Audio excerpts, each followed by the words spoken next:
nosso Senhor. Bendito seja o nome de Jesus. Meus amados irmãos, é o programa Unicresce no Ar, edição 1347, ano 28. O tema de hoje, o orgulho que destrói. O orgulho destrói. O orgulho já destruiu pessoas, famílias, cidades, nações. O orgulho é destrutivo. O nosso tema hoje é este, o orgulho que destrói. O texto bíblico, livro do profeta Jeremias, capítulo 48, versículos 29 a 38. Nós temos a felicidade de acreditar na oração, na intercessão, portanto, oramos pelos nossos irmãos, também pedimos orações e fazemos a nossa parte. Reconheço toda a minha limitação, mas tenho uma coragem muito grande de agir e não paro, não vou parar nunca, só quando realmente o corpo não ajudar. Mas, enquanto o Senhor estiver nos dando a direção, nos dando a graça e nos dando também os companheiros fiéis para nos ajudar, vamos fazer. Jeremias 48 e 29 diz assim a palavra do Senhor. Ouvimos da soberba de Moabe, que é soberbíssimo, como também da sua arrogância e da sua vaidade, da sua altivez e do seu orgulhoso coração. Eu conheço, diz o Senhor, a sua indignação, mas isso nada é, as suas mentiras nada farão. Por isso gemerei por Moabe, sim, gritarei por todo Moabe, pelos homens de Ki-Hereset, lamentarei. Com o choro de Jezé chorar-te-ei, ó vide de Sibma. Os teus ramos passaram o mar, chegaram até o mar de Jezé. Porém, o destruidor caiu sobre os teus frutos do verão e sobre a tua vindima. Tirou-se, pois, o folguedo e a alegria do campo fértil e da terra de Moabe, porque fiz cessar o vinho nos lagares. Já não pisarão uvas com júbilo, o júbilo não será júbilo. Por causa do grito de Esbom, até Eleale e até Jaaz, se ouviu a sua voz, desde Zoar até Oronaim, como bezerra de 3 anos, porque até as águas de Nirim se tornarão em assolação. E farei cessar em Moabe, diz o Senhor, quem sacrifique nos altos e queime incenso aos seus deuses. Por isso ressoará como flauta o meu coração por Moabe. Também ressoará como flauta o meu coração pelos homens de Ki-Heres, porquanto a abundância que ajuntou se perdeu.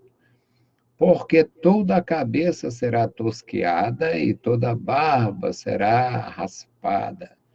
Sobre todas as mãos haverá jardaduras, e sobre os lombos sacos.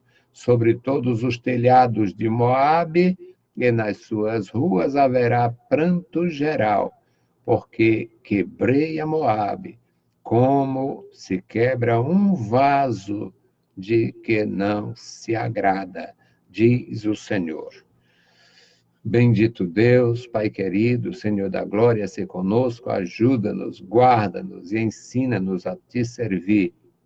Nos dá entendimento da tua palavra, nos dá graça, Senhor, e compreensão do teu poder absoluto, poder universal. Querido Senhor, Deus bondoso e maravilhoso, ouve a nossa oração. Em nome de Jesus Cristo te pedimos e te agradecemos. Amém. Meus queridos irmãos, eu sou um comunicador não sei nem se caberia a história do médio porte. Eu inventei de me comunicar, de fazer trabalhos assim. Já são 28 anos no rádio e há poucos anos fazendo uso de redes sociais, mais para fazer postagens do que para comunicação, porque sou atrapalhado, sou atrasado. Mas eu também sou metido a pensador e eu fico pensando enquanto escolho determinados temas para fazer a minha leitura, para trazer a minha palavra, a minha mensagem. E eu fico pensando, o que que alguém poderia dizer? Que negócio difícil é esse? Moabe, destruição, orgulho. Tem tanta coisa fácil na Bíblia. Aí aparece uma pessoa muito, aparentemente mais espiritual, e diz, prega a palavra de Deus, prega o evangelho. Olha, fazer a coisa fácil, todo mundo está fazendo. E apesar de não ser tão fácil assim, porque apesar do evangelho ser clareza, o evangelho é clareza, o evangelho é iluminação, o evangelho é uma maravilha de comunicação do céu com a terra, é um elo de ligação entre Deus e os homens. O evangelho é uma grandeza, e, no entanto, é com base no evangelho, nas partes selecionadas do evangelho, que os perversos criam suas organizações. Os perversos têm criado seus enredos. Imagina a perversidade que é. Vamos matar esse cara, ele deve morrer, não pode continuar vivo, não deve morrer. Agora, imagina a perversidade que é o mormonismo. E aquela perversidade usa o evangelho. Imagina a perversidade que é o russelismo, para quem não sabe, os testemunhos de ninguém, que se diz testemunho de Jeová. E aquela perversidade usa o evangelho para mentir, para enganar, para confundir. Imagina a perversidade que é essas seitas imundas aqui que nasceram no Brasil. A indústria de lavar dinheiro que tem aqui no Brasil, que é do Edir Macedo. Essas perversidades usam o evangelho, associam a parte do evangelho com a ignorância dos perdidos, dos coitados, dos loucos. Faz uma promessa que não sabe se pode cumprir, às vezes não pode mesmo, e com base em partes selecionadas do evangelho, cria um enredo de mentira e leva pessoas ao delírio e depois para o inferno direto. Então, eu estou falando isso aqui só porque imaginei como uma leitura difícil, é tão difícil essa leitura, difícil é eu mesmo fazer, é muito difícil eu fazer. E por que eu estou fazendo agora? Porque a coisa fácil os outros estão fazendo, e mesmo sendo fácil, ainda estão comprometendo vocês. Pregar mensagens fáceis, os outros estão pregando, e mesmo sendo fácil, ainda estão fazendo vocês se tornarem cristãos idólatras. Estamos buscando a face de Jesus. Agora, está aqui essa imagem, leve essa imagem para o Padre Benzer. Ou seja, mesmo com a parte fácil do evangelho, a corrupção espiritual só faz crescer. Então, eu estou fazendo uma parte difícil. Esta leitura que fizemos, Jeremias 48, 29, ouvimos da soberba de Moabe. Por que Moabe? Moabe era uma nação, os moabitas eram a nação vizinha de Israel, inimiga de Israel, e inimiga de Israel por quê? Além da questão de terra, da disputa por determinada área, além da questão da disputa por determinada área e também pelas águas, porque sempre houve estas necessidades naquela região, eles brigavam por água, brigavam por terra, brigavam por tudo, até como uma questão de sobrevivência. Mas além da questão do espaço geográfico e da água tão necessária, eles brigavam por causa das crenças. Israel, a única nação monoteísta do Oriente Médio, combatendo através da sua prática, através dos seus sacrifícios, através dos seus sacerdotes, através dos seus profetas, toda a ilusão, prostituição religiosa e prostituição literal, que era acompanhada nos cultos dos deuses da fertilidade. a Nossa Senhora da Fertilidade, o Nosso Senhor da Fertilidade, essas divindades que ajudavam na fertilização da terra e do rebanho, elas tinham uma atratividade no seu cultuar, que era realmente o culto de licenciosidade, onde a turma se juntava para se prostituir, e se prostituía de uma forma legítima, de uma forma aprovada e de uma forma generalizada, com apoio governamental, porque estava envolvido naquele tipo de prostituição um reconhecimento à prosperidade advinda da prática de reconhecer os deuses da fertilidade ali como seus padroeiros e padroeiras. Então, Moabe, aqui no texto, a soberba de Moabe era a soberba de uma nação inimiga de Israel, inimiga da lei de Moisés, que fazia questão de envolver israelitas que moravam perto da fronteira ou que morassem em qualquer parte do reino, da nação, e tivesse necessidade de negociar com Moabe, tivesse parentes morando na terra de Moabe, dos moabitas, e eles faziam questão de menosprezar Israel e a sua fé. Como a fé de Israel é uma fé revelada, quem desprezava a fé de Israel, desprezava, por sua vez, quem a revelou, quem criou Israel. Israel é uma nação especial, uma nação criada de uma forma miraculosa. Deus escolhe um casal de velhos, um casal de idoso e deixa eles ficar velhos. É assim, para ficar mais bonito é essa.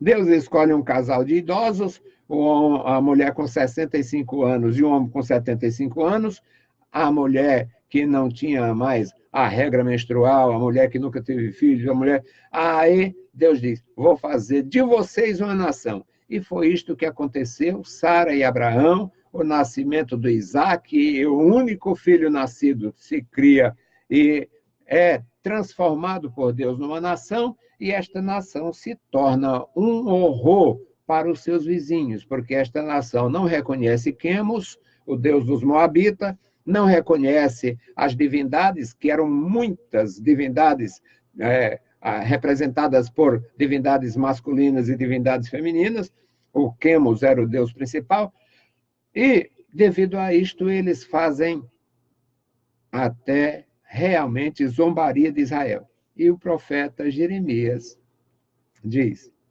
ouvimos da soberba de Moabe, que é soberbíssimo, como também da sua arrogância, da sua vaidade, da sua altivez, do seu orgulhoso coração. Esta gente que desprezava Israel e o Deus de Israel não tinha como escapar, porque o Deus de Israel foi quem criou o céu e a terra, o Deus de Israel foi quem criou as nações. Então, ninguém escapa da sua ação, do seu poder e do seu juízo. O versículo 30 diz, eu conheço, diz o Senhor, a tua indignação. Eu conheço a tua indignação, mas isso nada é. A tua indignação, ó nação poderosa, vaidosa, nação orgulhosa, nação arrogante, a tua indignação nada é. Não vai levar a nada. E as tuas mentiras nada farão. Ou seja, enquanto Israel proclamava que a sua fé era verdadeira, eles estavam fazendo a apresentação da sua religiosidade e zombando. No versículo 31, um prenúncio de destruição. Por isso gemerei por Moabe. Esse termo poderia ser chorarei, mas está traduzido assim, por isso gemerei por Moabe. Sim, gritarei por todo Moabe. E pelos homens de Kir-Heres. Kir é um prefixo que significa cidade, e Heres está associada com uma das divindades. Então, e pelos homens de Kir-Heres lamentarei. É por isso que, quando eu li, observando aqui, alguém vai achar, esse homem poderia falar coisas mais simples. Isso aqui não é tão difícil assim, quando exposto, quando explicado, quando trazido à luz da palavra de Deus e da realidade da época. No versículo 32 diz: com o choro de Jazer, chorar-te-ei, ó vide de Sibma. Sibma era uma região frutífera, uma região fertilíssima de Moabe. E Jazé era uma cidade que já tinha sido destruída por uma guerra. Então, ele diz, o profeta de Deus diz: com o choro de Jazé, chorarei por ti, chorar-te-ei, ó vide de Sibma, ó plantação bonita da terra de Moabe. Como se trata, como é uma linguagem poética aqui, a vide seria arrancada. Os teus ramos passaram ao mar. Claro, só na poesia é que uma videira plantada aqui vai dar fruto do outro lado. Mas como é que isso funcionava na linguagem dos profetas? Uma nação importante no continente, fazendo negócio nas ilhas. O ramo dela passava pelo mar. É uma linguagem figurada. Uma nação importante na ilha, como os cretenses, por exemplo, os cretenses, no seu apogeu, na sua prosperidade, então, fazendo negócio no continente, os ramos passavam pelo mar. É neste sistema. É por isso que eu não faço simplesmente o que os outros fazem. Eu leio a palavra, ela é toda válida. Se não valesse, Deus não tinha escrito. Deus não tinha mandado os homens escrever, não estava registrado para nós. Então, ouçamos e aprendamos. Porém, o destruidor caiu sobre os teus frutos do verão e sobre a tua vindima.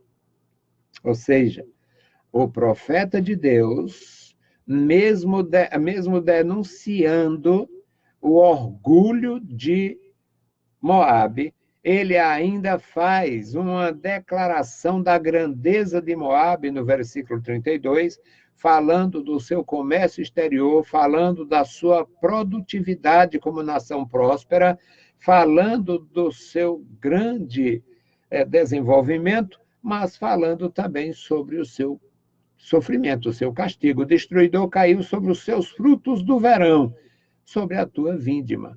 Ou seja, você prosperou tanto, mas a tua arrogância destruidora fez você perder tudo. No versículo 33, ainda falando sobre o juízo que vem sobre o inimigo de Deus, Moabe, inimiga, uma nação inimiga, inimiga de Deus e do povo de Deus. Tirou-se, pois, o folguedo. Ninguém mais tem festa.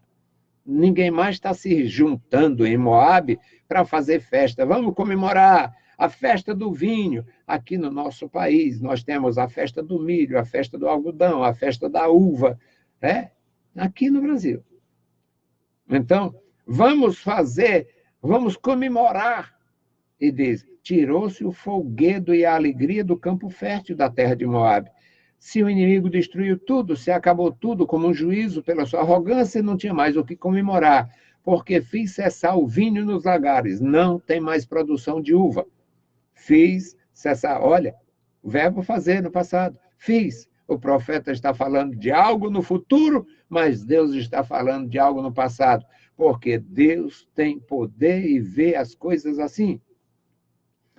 Fiz cessar o vinho nos lagares, já não pisarão uvas com júbilo. O júbilo não será júbilo. A coisa mais importante daquele reino orgulhoso era a sua produtividade. Assim como muitas nações têm crescido e desenvolvido com base no vinho, a Grécia, o próprio Portugal, a França, reconhecida pelo seu vinho, pelas muitas qualidades de produção, da produção do seu vinho.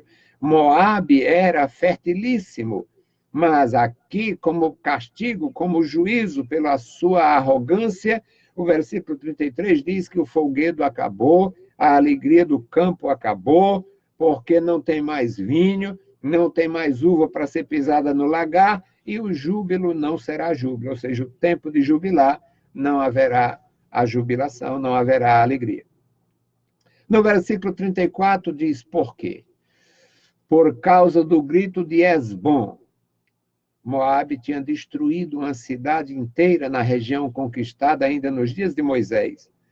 Por causa do grito de Esbom, até Eleale e até Jaaz, as cidades que ele pôde destruir, destruiu. E ouviu-se a sua voz desde Zoar até Oronaim. Oronaim, na região da Síria, na região do Monte Hermon. E faz uma comparação também no campo da poesia, comparando Moabe, quando estava conquistando, destruindo e humilhando os povos, acabando com cidades inteiras, ela era comparada a uma bezerra de 3 anos. A bezerra, nesta fase, ela está na fase produtiva, na fase realmente reprodutiva, além de ser uma atração para quem compra e um benefício para quem vende, por causa do tempo de fertilidade. Mas, ainda no versículo 34 diz, porque até as águas do Nirim se tornarão em assolação. As águas do Nirim, não localizamos Nirim nos dias de hoje, porque os rios naquele tempo também tinham os rios sazonais. Aquele rio que na época das chuvas, ele é um rio, termina as chuvas, ele se torna um riacho seco. Não se conhece o Nirim, mas tudo leva a crer que era um dos rios que a cidade, que a nação tinha como um dos seus abastecedouros da água potável. E diz que este rio iria desaparecer, né? Seria uma assolação. E por que os rios se tornavam assolados quando havia uma questão de guerra? Primeiro, eles matavam as pessoas e jogavam no rio. Isso aqui aconteceu na Europa até o século XVI. No século XV, a Igreja Católica fez uma guerra terrível contra os protestantes na França e matou milhares e milhares. Os historiadores variam muito, mas é uma variação terrível mesmo. Porque eles dizem que na noite de São Bartolomeu, uns dizem que foram mortas 5.000 pessoas, que é um número absurdo, matar 5.000 pessoas numa noite. E outros chegam a dizer que foram mortas 70.000 pessoas. E pela fúria da Igreja Romana contra aquelas igrejas independentes, não dá para duvidar que ela matasse 5.000, 10.000, 20.000. E o pior é que eles lançaram os cadáveres nos rios e poluíram tudo. Imagina um rio transformado em um cemitério, não dá para cobrir um rio.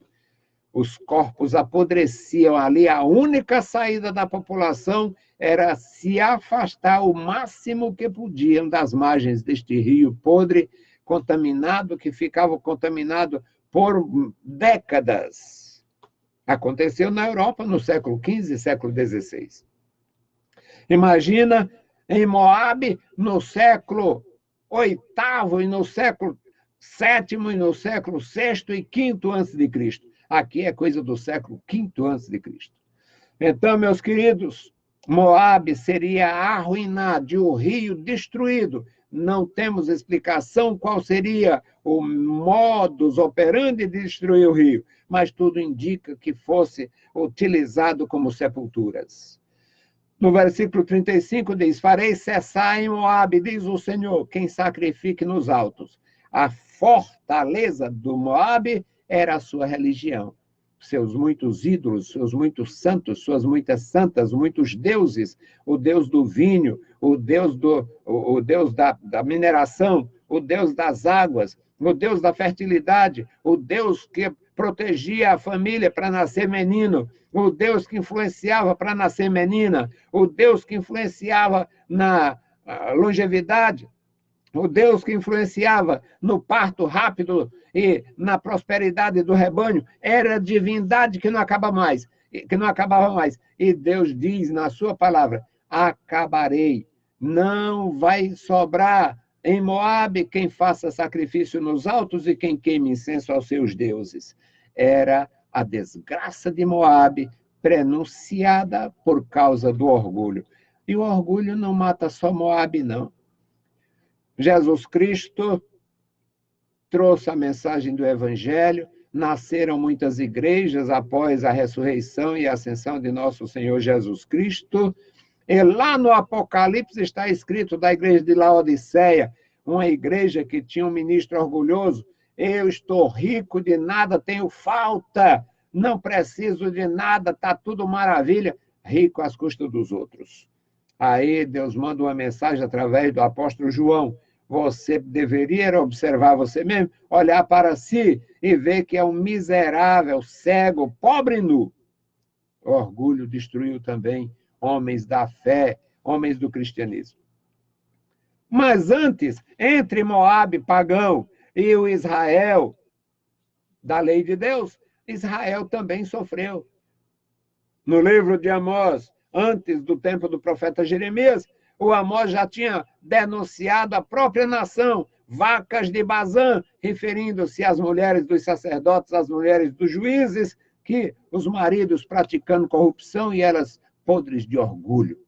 O orgulho destrói, o orgulho mata, o orgulho acaba com pessoas, com famílias, com nações.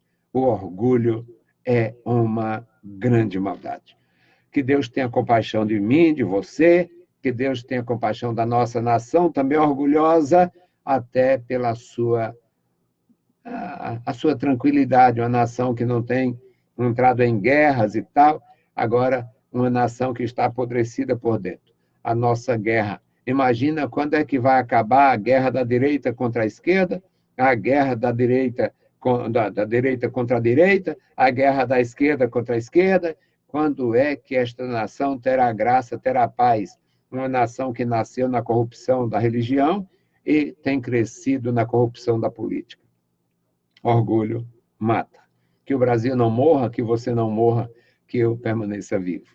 Bendito e eterno Deus, Pai de nosso Senhor Jesus Cristo, te louvamos, te exaltamos, bendizemos e agradecemos pela tua bondade. Pedimos, Pai, uma bênção especial pelos nossos irmãos. Abençoa, guarda, ajuda, fortalece, dá graça aos meus irmãos em tudo, Pai. No santo nome de Jesus Cristo nós te pedimos e te agradecemos. Amém.